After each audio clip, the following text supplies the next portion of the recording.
To sem si zamislil, da za lažje spremljanje nekih osnovnih stvari je gor na ekranu, nekaj bom pa sam povedal. Iz strokovne literature je bilo znano, da so bili na Metelkovo prošnjo leta 1823 izdelani dvojezični nemško-slovenski seznami krajevnih imen na Kranjskem. Zdaj, strokovna literatura, tukaj je mišljen Josip Marn, Rudolf Kolarič v Slovenskem biografskem leksikonu, Alenka Šivic-Dular v dveh zbornikih Seminarja slovenskega jezika in v poslovnih zapiskih. Ampak glede na to, na način, kako so se ti seznami omenjali, ni nudil jasnega odgovora, ali je to gradivo ohranjeno ali ne. Sem se spomladi 2010 ogledal Metelkovo zapuščino in izkazalo se je, da so ti seznami ohranjeni. In sicer kot del zapuščine Metelka v Kresijah, torej v okrožjih Ljubljana in Novo mesto na Kranjskem, torej na Gorenjskem in Dolenjskem, in v okrožju Beljak na Koroškem. Leta 1823 so nastali. V zapuščini pa manjka gradivo za Notranjsko, okrožje Postojna. Čeprav iz dokumentacije razberemo, da je za tisti del, ki je spadal pod ljubljansko škofijo, obstajalo, ampak ga v rokopisni zapuščini ni. Tisto, kar je obstajalo, pa ga ni, je obsegalo gospodstva Bistra, to so glavne občine Vrhnika, Borovnica in Polhov-Gradec, Logatec, Idrija, to sta glavni občini Idrija in Žiri, Planina, glavni občini Planina in Cerknica, in Snežnik, glavni občini Lož in Bloke. Morda so ti seznami po neki čudni logiki zašli v Arhiv Republike Slovenije in morda se bodo našli tam, če jih bomo vneto iskali. Fran Metelko, kot vemo, je bil profesor slovenskega jezika na Ljubljanskem liceju od 1817 do 1849 in na gimnaziji do 1857, ter uradni prevajalec zakonov in razglasov, tudi lepo dobo od 1819 do 47. Leta 1825 je izšla njegova slovnica slovenskega jezika, v kateri je prvič predstavil novo abecedo, pozneje imenovano Metelčica, kjer se zahteva za vsak glas en znak. Metelko je napisal tudi več učbenikov za slovenske šole, zlasti abecednikov. Torej, kot uradni prevajalec je Metelko novembra 1822 poprosil deželne oblasti za seznam krajevnih imen v Ljubljanskem guberniju, v deželnem jeziku. Ker na Kranjskem je bil deželni jezik kranjščina, na Koroškem, kot so takrat rekli, pa vendščina, kar je seveda oboje slovenščina, v imenovalniku in rodilniku. Torej v deželnem jeziku, v dveh sklonih in še v nemščini. Že čez 2 tedna je na oblasti naslovil še naknadno pojasnilo, v katerem je s ponazoritvijo na posameznih primerih podal dodatna, natančnejša navodila o zapisovanju imenovalniških in rodilniških oblik. Moram reči, da tega dodatnega navodila v rokopisni zapuščini najprej nisem našel, ker ga pri seznamih ni bilo, bil je pa koncept ohranjen na drugem mestu te njegove zapuščine, v Nuku. Original pa hranijo v Arhivu Republike Slovenije in tam sem ga potem našel. In je zato šele v drugi knjigi objavljen, ne pa v prvi, kamor bi sodil. Pisarji 38 takratnih okrajev in 2 župnij so leta 1823 pripravili takšne sezname. Od tega 25 nemško-slovenskih, 9 je slovensko-nemških, 6 je pa izključno slovenskih. Torej, pisarji so pač različno razumeli svojo nalogo in so različno izhajali, eni bolj iz slovenščine, eni bolj iz nemščine na prvem mestu. Gradivo obsega 3178 imen, krajevnih imen. Od tega je 215 iz beljaškega okrožja Koroške, medtem ko so ostala iz okrožij Ljubljana in Novo mesto. K tej številki je treba dodati 446 imen najpomembnejših krajev in gradov in dvorcev, ki jih je Metelko odbral iz dobljenega gradiva, pa tudi iz drugih virov. In jih po lastni presoji poknjižil v drobnem zveščiču. Poknjižil to pomeni, da je imena zapisana v narečni obliki glasovno približal zakonitostim knjižnega jezika, ki tedaj še ni bil dokončno izoblikovan. Simptomatičen je spremni dopis okrožnega urada v Beljaku, ki pravi, je objavljen v prvi knjigi, da v okrajni gospodski Beljak vendska imena niso mogla biti izbrana, ker imajo kraji, čeprav z vendskimi prebivalci, zgolj nemška imena. Kako pa drugi vendski sosedje ali krajnci po svoje te kraje imenujejo in lahko značilna nemška imena popačijo, je nepomembno. Tudi kraje v tako imenovanih nemških glavnih občinah Šmohor in Radnja vas, v gospodstvu Grimburg, nihče ni znal poimenovati v vendskem jeziku. Zato se predloži le seznam 42 krajevnih imen za obe vendski glavni občini Künburg in Eichelburg, to je v Zilski dolini. Pač pa je gospodstvo Podklošter predložilo seznam imen vseh 44 krajev, gospodstvo Rožek pa vseh 115 krajev in Trbiž 14.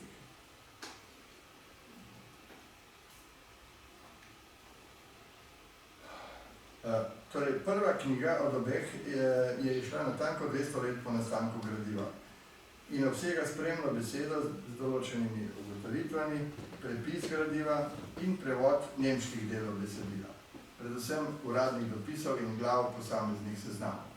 Prepis in prevod je opravil zgodovinar magister Drago Trpin. Druga knjiga obsega interpretacijo imen, torej lokalizacijo krajev in identifikacijo s sodobnimi nemškimi oblikami, jezikoslovni komentar imen, ki vsebuje navedbo najvažnejših historičnih zapisov pred letom 1823 in po tem letu, pogosto tudi z etimološkimi pojasnili.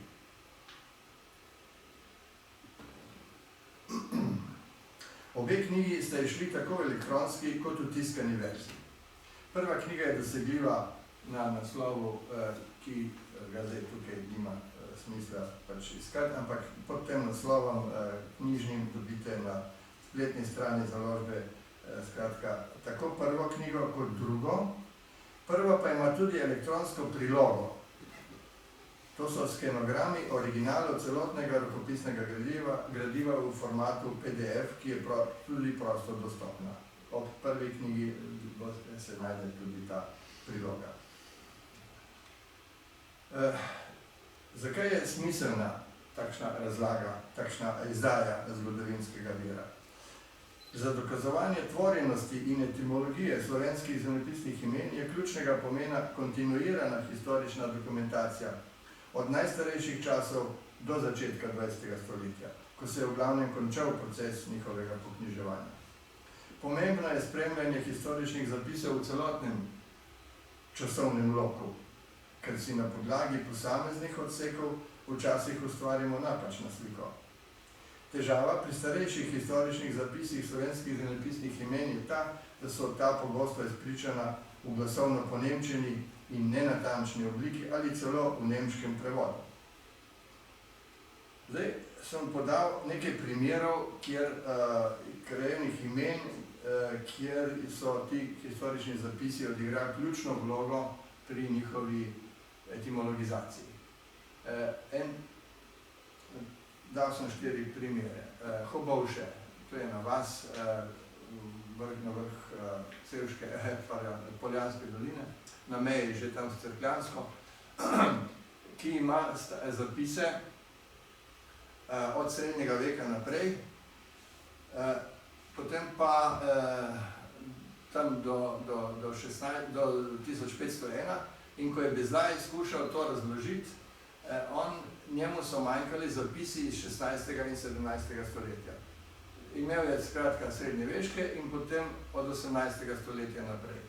In na podlagi tega je prišel do sklepa, da je to ime nastalo po zapletenem razmeroma, zapletenem fonetičnem razvoju iz osebnega imena Hotjebond, kot stanovniško ime, torej kot imena Jane iz Hotjebondja Ves. Ampak, ko meni je zbudilo sum to, da nikoli v starejših, srednjeveških virih to ime ni imelo množinske oblike, ker Nemci so praviloma, če so bile množinske imena, zapisovali ta imena v petem sklonu, torej z ah na koncu. Ne?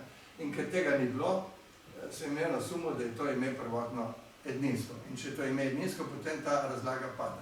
In sem šel iskat zapise 16. 17. stoletja in na srečo je ohranjenih dosti zapisov v zgodovini železarstva na Krajnskem, oziroma v Krajni Avstriji, na Krajnskem in Goriškem, ki je šla začetek 20. stoletja in je na spletu tudi dostopna. In tam se je pokazalo, da je iz tistih listin, ker tam so bile fužine, nastale v 16. stoletju, in iz tistih številnih listin, dobro, celo Valvazor ima podobno obliko, se je dalo razbrati, da je to ime se glasilo prej Huda Volš oziroma Huda Bolš. Huda Bolš in potem seveda s tem prehodom v avstrični U Huda Bolš. To sem potem rekonstruiral kot Hudo Bolše od Huda Bolka, od vzdevka Huda Bolka. Drug primer so Osiše. Za ta kraj vemo, da je narečna oblika so Voše danes. Voše, Vošani so prebivalci. In nekateri jezikoslovci, recimo Čop, za njim pa tudi Snoj, so menili, da vsi ti zapisi so nepomembni, ker je narečna oblika kaže, da je to iz narečnega Voša, torej Jevša, in da je ta Ovs, celo zapis iz 15. stoletja Haberland in Ovsišo, da je to prevod, da so Nemci naredili prevod, ker so slišali Ovsišo in so oni prevedli Haberland, torej njiva z Ovsem. Kar seveda ne more zdržati, če odštejemo vse ostale oblike, ki jih imamo, številne oblike, tudi v matičnih knjigah, te so zdaj že dosegljive na spletu, kažejo, da to ne more biti res, ker Ovsišo, če bi to v 15. stoletju res bilo od Olša, potem bi tam ne bil še U, ampak bi bil še L, to je prvo.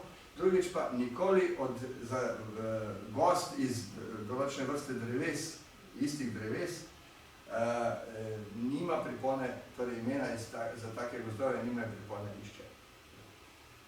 Pripona išče je samo za manjše rastline, to se pravi žita, ali pa kopriva, koprivišče je tudi, ne pa za drevesa. Za drevesa imamo druge. Javorje, javornik, gabrek, nikoli pa ni javorišče ali pa gabrišče in tako naprej. Poleg tega imamo veliko zanimivih zapisov v matičnih knjigah, kjer se pokaže v sredi 18. stoletja ex Vovšeše, da je prišlo do umika naglasa. Ker prvotni naglas je bil seveda Ovsišče, potem je prišlo do umika naglasa na Ovsišče. In zdaj, zakaj je prišlo do tega umika? Ena možna sklepanje je, da je potem, ko je ime postalo množinsko. Ker prvotna oblika je bila edninska, kasneje pa postala to množinska oblika. Ker podobno imamo recimo tudi pri Begunje, ker imamo prvotno edinsko obliko in naglas prvotno Begunje, pozneje pa Begunje in Begunje. No, potem imamo še Boštanj. Tudi, ker imamo zapise, Boštanj, Sabenstein je nemško, potem ko slovenska oblika je pa, kot vidimo iz zapisa iz časa jožefinskih merjenj, Poštajna. In dejansko je to slovenski germanizem, Poštajna, ki pomeni obzidje, utrdba, ki je prevzeto iz nemškega Basteina. In drugi Boštajn, to je pa nemški Weissenstein pri Grsupljem, to je graščina, ki ima ves čas zapise Weissenstein, potem pa v novejšem času že Boštajn. Danes to ni samostojno naselje, je priključeno k naselju Veliko Mlačevo. Ti dve obliki sta polimorfni, nemška in slovenska.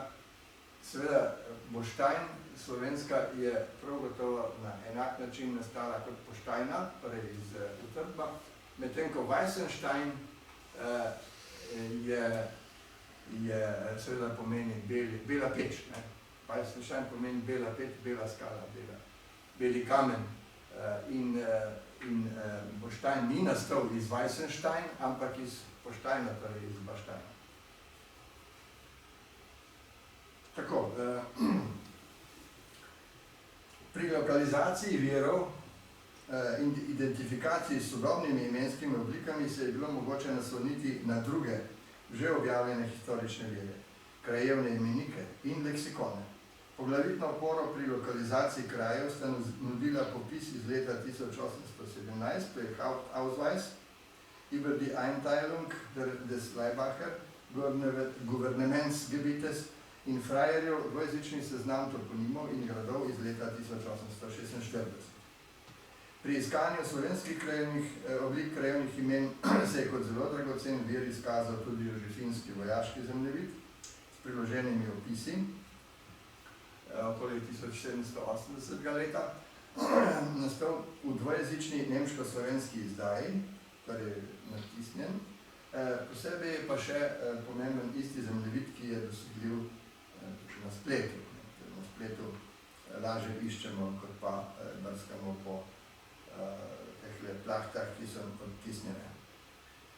Za najstarejše obdobje sem uporabljal spletno izdajo Historična topografija Krajinske do leta 1500, podatke iz gradiva za historično topografijo predjožefinskih župnij na Krajinskem, Heflerjeva, izdaja iz leta 2015, zapise slovenskih zemljepisnih imen v Valvazorju, Vislavi, Vojvodine Krajinske, Florjančičev zemljevid Krajinske iz leta 1744 in Akejev zemljevid Krajinska dežela iz leta 1778, ki je še posebej zanimiv, ker ima bogata, ponekod edinkrat izpričana slovenska imena. Med drugim za Ljubljansko barje, ker zvemo, da je staro ime bilo Blate.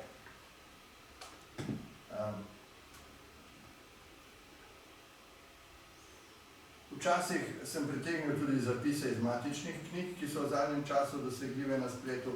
Za nadaljnje spremljanje imena je bila nujna uporaba objav avstrijskih popisov prebivalstva, ki jih je šlo torej za 1869, 80, 90, 900 in 1910. Potem krajevnega leksikona Dravske Banovine 1937, potem iz leta 1951 imenik naseljenih mesta v FNRJ, pa tudi krajevni imenik Slovenije iz leta 1952 in seveda krajevni leksikon, ta veliki Savnikov leksikon in pa še publikacija Pregled sprememb naselij Republike Slovenije od leta 1948 do leta 1990. Današnje stanje naselbinskih imen je razvidno na spletni publikaciji Statističnega urada Slovenije z naslovom Krajevna imena.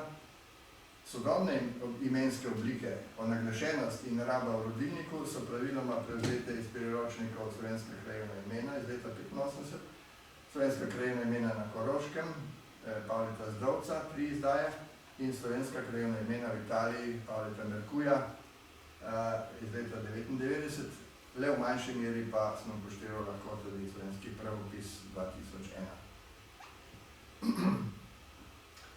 Zakaj so dragoceni podatki iz tega gradiva?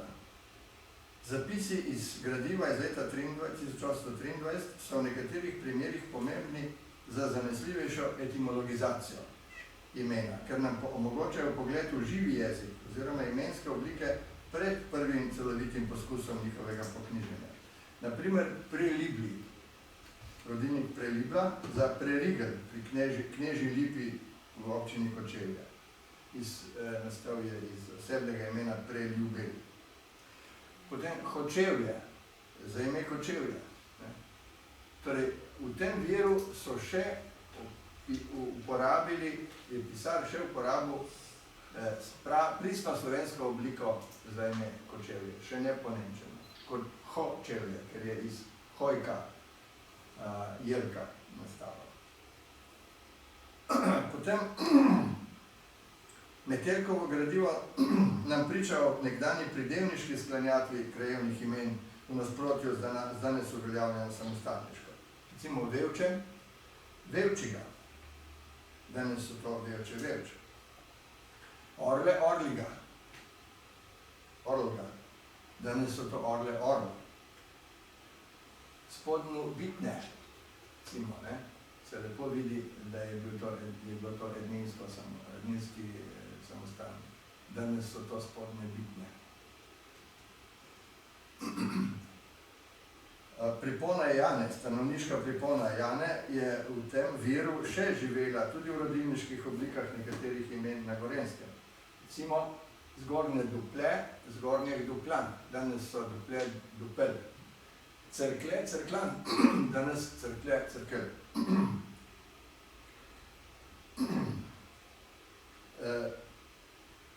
Zapisi iz tega gradiva nam izpričujejo starejše imenske oblike ženskega spola, namesto katerih so bile v novejšem času vzpostavljene prvotnejše oblike moškega spola. Torej Drašiče, nekoč Drašič, deloma še danes, ampak danes je to poknjiženo v Drašiči iz Drašičev.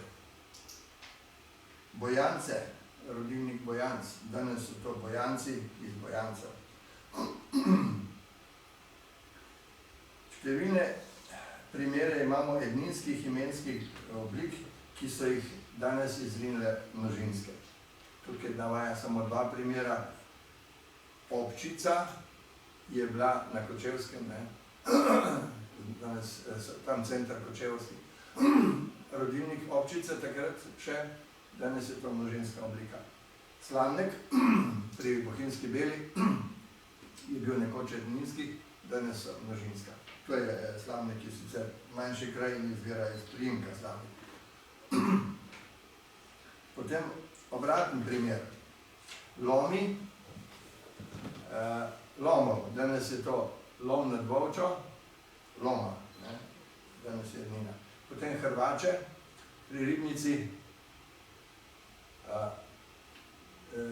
množinsko, ne? Danes pa to Hrvača, edninsko.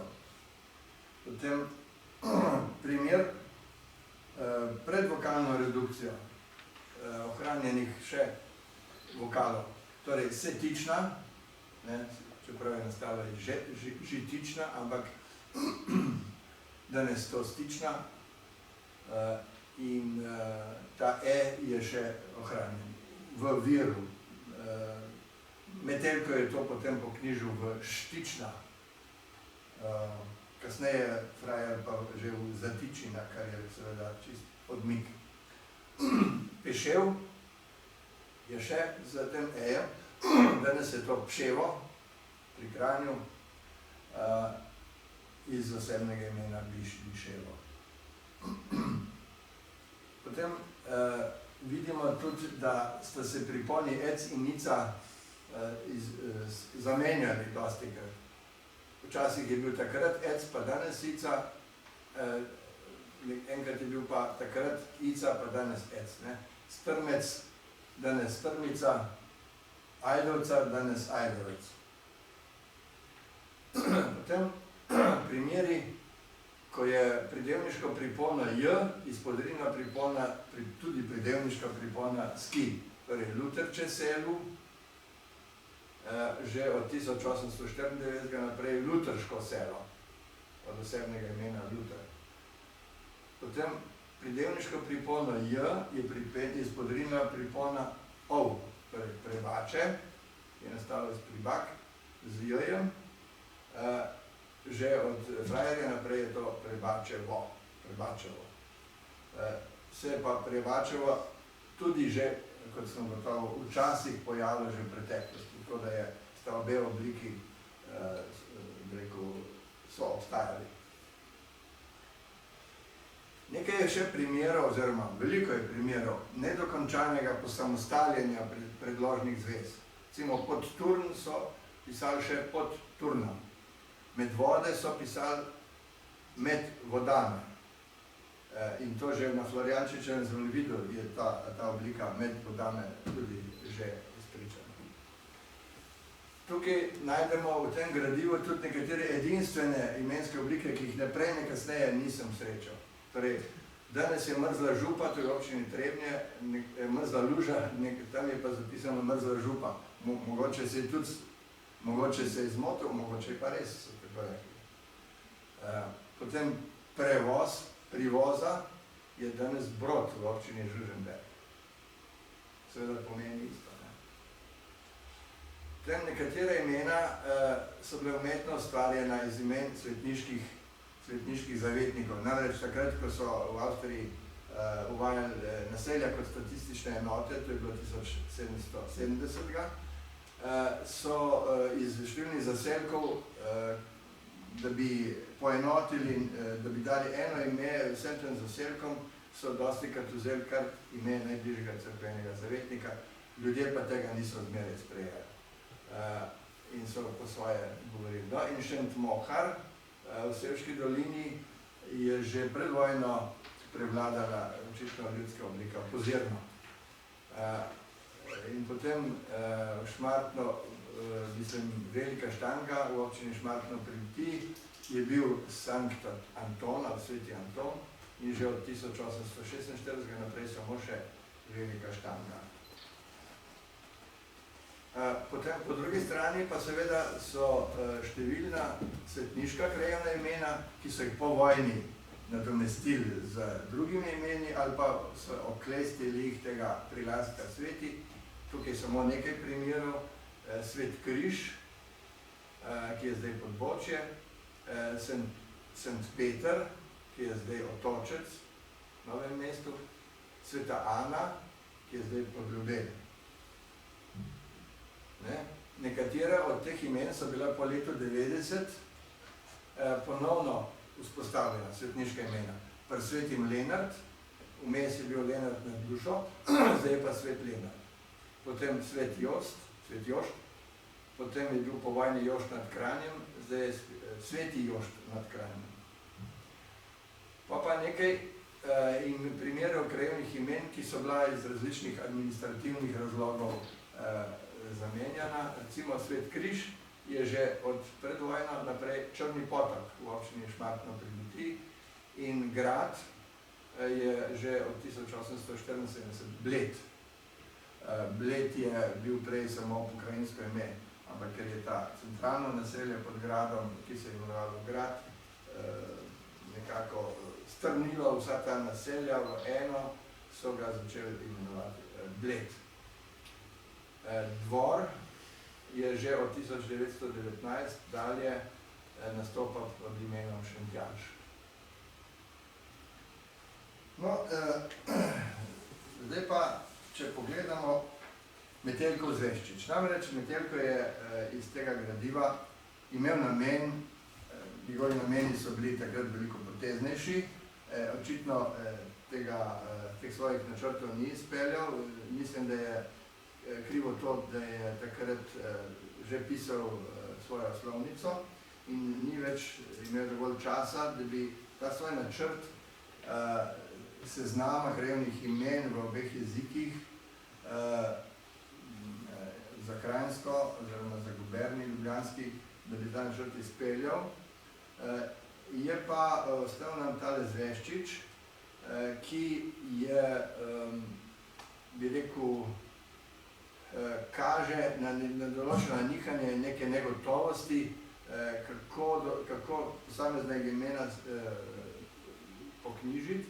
Kaže nam pa tudi to, da on se včasih sploh ni zanašal oziroma sploh ni izhajal iz teh seznamov, ki jih je dobil od pisarjev, ampak je neko svojo obliko, tako nemško kot slovensko, kranjsko, zapisal v tem svojem zveščiču. Tako da to, da je on izključno iz tega gradiva izhajal, ne drži. To se potem iz analize se je to dalo razbrati. Torej, on je vzel tista imena, ki so označevala mesta, trge, župnije, ne kraje, ampak župnije, vikariate, lokalije, gospodstva, posestva, imenja, dvorce, gradove, samostane. In ta poknjiženja, ki jih je v tem zveščiču predložil, ponudil, so večinoma uspešna in jih je deloma uporabil tudi v svoji slovnici. Kot zanimiv primer, da v nasprotju s podatki iz gradiva je Metelko v slovnici poknjižil ime Bežigrad kot Bežji grad. Od tod potem ta zabloda, da je to od turškega bega. Azilum, ampak v oklepaju je pa dal azilum, kar je seveda v nasprotju. Če je azilum, je to pribežališče. In navedel je napačni rodilnik Bežjega grada, ker v gradivu je pa imel podatek, da je to Bežigrad Bežigrada. Čeprav je torej z latinskim prevodom zadev v bistvu imena grad, kamor se beži, je pa poknjiženje napačno. Saj je ime v bistvu imperativna zloženka iz glagola bežati in samostalnika grad in je primerljiva z ledinskimi in krajevnimi imeni Beži dolina, Skoči dol, Zanigrad, torej Zvenigrad in podobno. Torej nekaj primerov dobrega, uspešnega poknjiženja, Novo mesto v Novo mesto, Zgornji Perov v Gornjo Perovo, Stara Oselca v Stara Oslica, kasneje so spet vrnili v tisti enot, popolnoma nepotrebno, zdaj je Stara Oselica, Naku v Naklo, Zlatpolje v Zlatopolje, Golu v Golo, Gradac v Gradec, Prežgajne v Prežganje, Bisterca v Bistrica, Begene v Begune, Šmarten v Šmartno, Ovšiše v Ovsiše, Kamna Gorica Narazen, skupaj pisano v Kamna Gorica Narazen pisano, Vokavce v Vokalce, Devica Marija v Pulu je popravil v Polju, Velesov v Velesovo, Stara cerkev in tako naprej. Tukaj je še nekaj primerov, torej Sostro, Šenved, Šenvid, Voštajn, Voštajn, Vinca, Bela cerkev. Potem pa navedemo nekaj primerov, kjer pa ni imel srečne roke. Adlešiči je poknjižil kot Adlešče, kar je spustil tisti i, se je približal narečni obliki. Podbrežje, kar je danes Pobrežje, ampak je pravilno seveda z B-jem prvotnim, je poknjižil v Podbrezje. Kočevje je poknjižil v Kočevje, torej je spet odmik. Zdolejn lok v Dolejna loka oziroma Spodna loka, to pomeni, da sploh ni upošteval tega gradiva. Homec v Hmec, Kresnice v Krsnice, kar je nelogično pri njem. Rove je popravil v Rova, kar je seveda narečna oblika. Podobno kot Peče v Peča in Zbure v Zbura. Torej tam pa Trojane v Trojana, te množinske oblike na A. Potem Setična, sem že povedal, je popravil v Štična, Črnomošnice v Črnomošnice, Črnomelj v Črnemelj, Vavtavas v Bavtavas, Mokronok v Mokronak, pri Svetim Klemenu od Vukovčiča v Vukovšica, namesto v B. Za terjak je pustil terjak, čeprav Krajer ima potem turjak.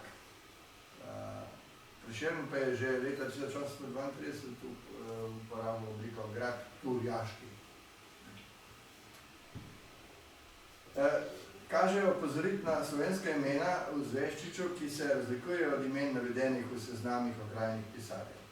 Metelko je pri imenih krajev, sedežih župniji, vikariatov in lokalij praviloma navajajo ime župnije, vikariata in lokalije, ki se je včasih razlikovala od imena kraja samega.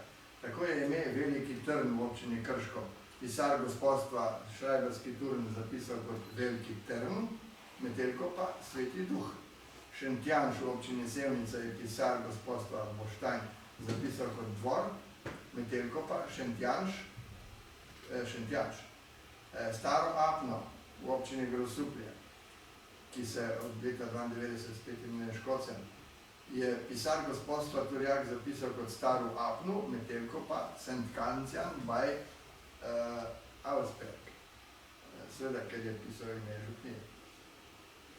Ime naselja pri cerkvi Struge v občini Dobrepolje je pisar gospodstva Turjak zapisal kot kar cerkve, Metelko pa Struge. In tako naprej. Takih primerov je še nekaj. Svet Križ je pisal Metelko. Pisar je imel Gabrok. Metelko je pisal Poljane, pisar Trg. Metelko je pisal Kostel, pisar je pisal tudi Trg. Metelko Krka, pisar Viden. Metelko Trobelno, pisar Gornji Mokronek. Tukaj pa Metelko ravno obratno naredil. Krej je bil v resnici Trobelno, ker pravilnoma je pa Metelko pisal imena župnij in župnija je bila Gornji Mokronek. On je pa tukaj napisal ime kraja, ne župnija.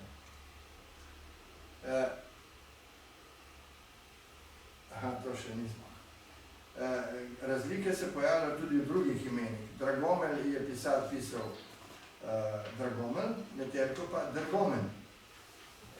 Ljubljana je pisar pisal kar mestu, Metelko pa Ljubljana. Kočevska reka je pisar napisal Gočevska reka, Metelko pa samo reka. Boštanj je pisar pisal Gorejna vas, Metelko pa Boštajn, ali Poštajna, alias Poštajna. Svibno je pisar pisal St. Križ, Metelko pa Sviben. Velika Štanga je pisar pisal St. Anton, Metelko pa Štanga. Gorenja vas je pisar pisal Gorejna vas, Metelko pa Gorejna vas ali Trata. No, Bled je zapisal pisar Grad, Metelko pa Bledo. Kar je zanimivo z tega Zveščiča, je to, da so vsa imena opremljena z zaporednimi številkami in številkami za dolgostur in širokostur. Poleg tega, in teh številk je pravzaprav 4 stolpci številk. V Zveščiču je priložen tudi list, bom pokazal prilogo, in na obeh straneh tega lista, ker je v bistvu je en list pa popisan oziroma porisan je na obeh straneh, bom tukaj skušal to pokazati. Malo povečano, se pravi, jaz moram zdaj ven iz tega iti, ne? Šel sem dol.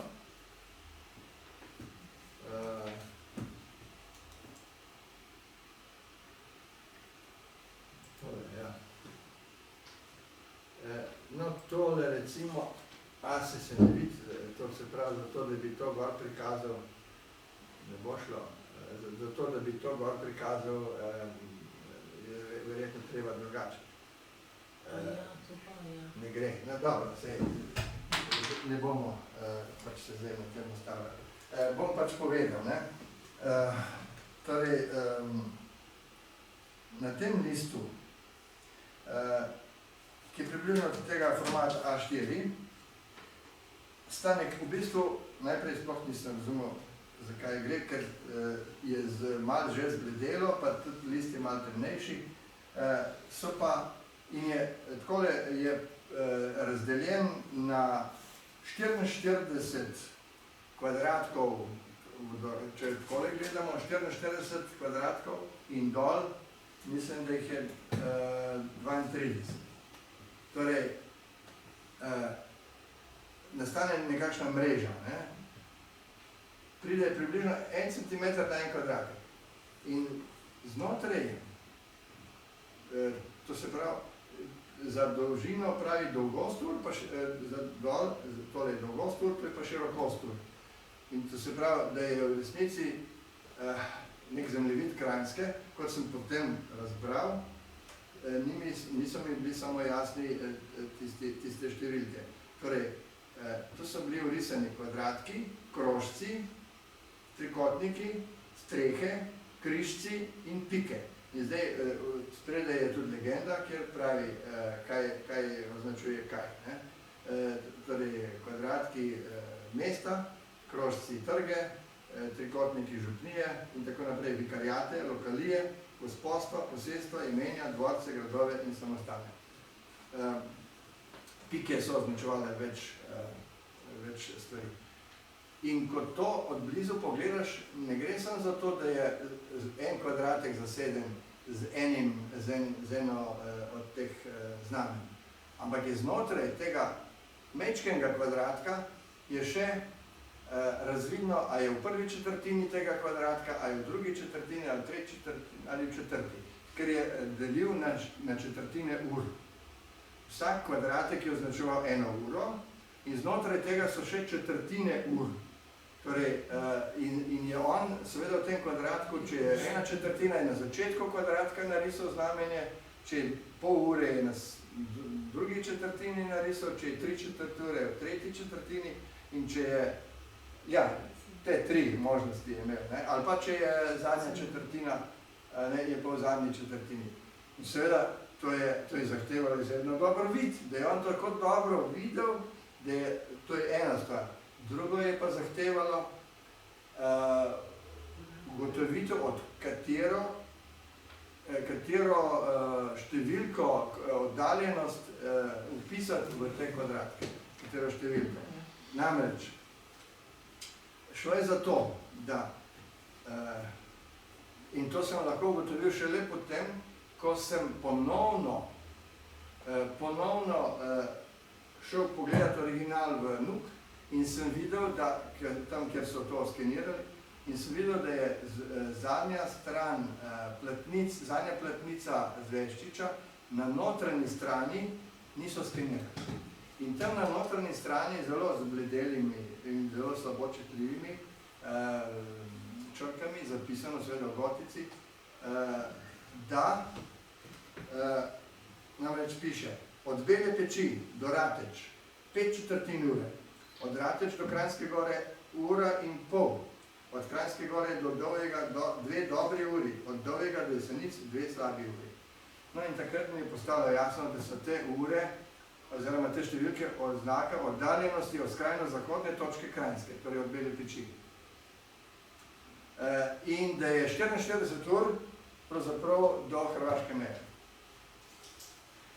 Za višino, torej od skrajnega severa do skrajnega juga je pa gotovo 32 ur. S čim? Ne vem. Hoda. Ne vem, hoda, seveda. Ne vem, kako je on to. To mi je ostalo obganka. Meni je bilo važno, da sem sploh dojel, kaj pomenijo te številke. Da sem lahko na tem zemljevidu, ker so bile označene, vsak kvadratek, ne, je bil označen krat 44, krat 32, če je tam bil eden od teh njegovih 446 krajev, ki jih je, oziroma gradov in dvorcev in tako naprej, ki jih je on dal svoj zvezčič. In kdaj mi je to prišlo prav? Takrat, ker on v svojem zvezčiču, za razliko od pisarjev, ki so imeli natančno, ker si natančno lahko razbral lokacijo po gospodstvih in potem po ostalih spremnih, ker oni so sam kraje pisali. Metelko je pa pisal noto imena gradov, dvorcev in posestev, ki so se nekatere tudi ponavljali. Recimo Dobrav je bilo več in jaz nisem mogel ugotoviti iz njegovega zvezčiča, katero Dobravo on ima v mislih. Ne iz slovenskega, ne iz nemškega imena. In potem sem iz številk razbral, aha, tukaj, na tem, ker je drug kraj, to številko, ki ga poznam, tukaj, to Dobravo je mislil, ta dvorec, ki je v tem delu recimo Dolenjske ali pa kaj. Tako da to sem spraševal, sem pošiljal kartografom, geografom, zgodovinarjem, vsem, kar se je dalo, da bi mi to pomagali. Dokler nisem našel tega originala, koliko je razdalje od Bele peči pa do Jesenice. Potem sem lahko razbral smisel tega lista, ki je bil tako priložen v ta zveščič, oziroma k zveščiču.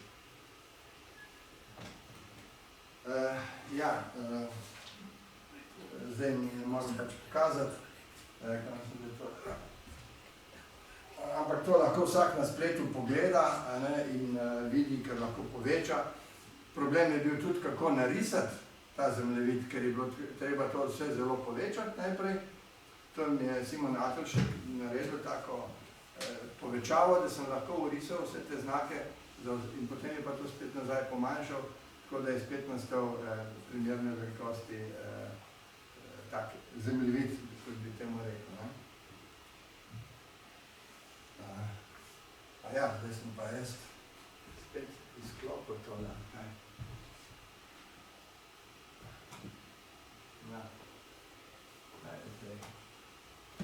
pa še miška ne dela.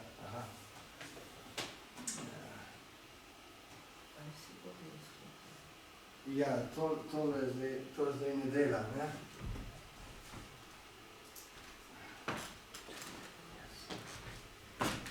Ker sem škotil na to, da je pa. Sej smo zdaj že v koncu.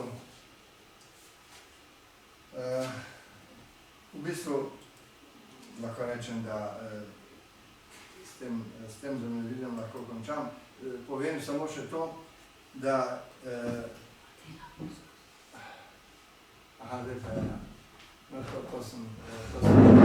to sem že povedal, kaj pomeni dolgost ur pa širokost ur, da so to ure hoje. Kaj je pomen pravzaprav te izdaje?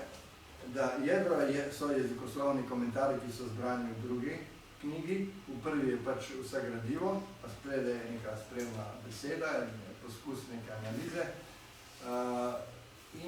Torej, original ima zdaj vsak na voljo v prepisu. V prilogi, ki je samo na spletu, so pa skeni originala, tako da lahko se vsak prepriča v kakovost prepisa. In za večino ljudi, za večino uporabnikov bo pač koristna ta druga knjiga, ker so tam jezikoslovni komentarji, kjer je večkrat podana boljša interpretacija nastanka krajevnih imen, kot je bila doslej znana, ker sem pač uporabil maksimalno število znanih zapisov, historičnih zapisov. Sodobnim pravopisem pa to lahko služi tudi kot pomemben vir pri ugotavljanju ustreznosti sodobne norme.